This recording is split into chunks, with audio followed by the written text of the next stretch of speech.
গুনাহ আমনে মাফ চাইবেন। আমনে মরছেন, এরপরে গরু জবাই করছেন, এরপরে ইমাম সাহেবরে আনছেন, ইমাম সাহেবে আমনের লাইগা মাফ চাকা আমনে কিটছেন, সিরানি খাইছেন আমনে বইয়া বইয়া। আমি আমনের গুনাহ মাফ করে দিতাম টাকা 300 দিয়া, কিতা টেহাদি দিচ্ছেন 200 টাকা দিয়া এই 60 বছরের গুনাহ কেমনে মাফ করে? কথা বলে না কেন?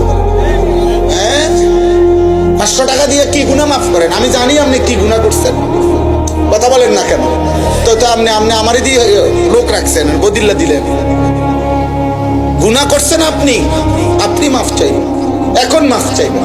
বলেন ইনশাআল্লাহ, বলেন ইনশাআল্লাহ।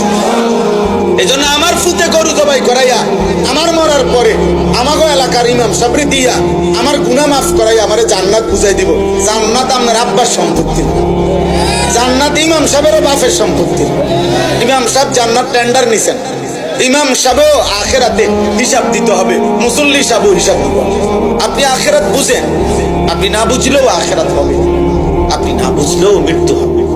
কাজেই বুঝলেই ভালো।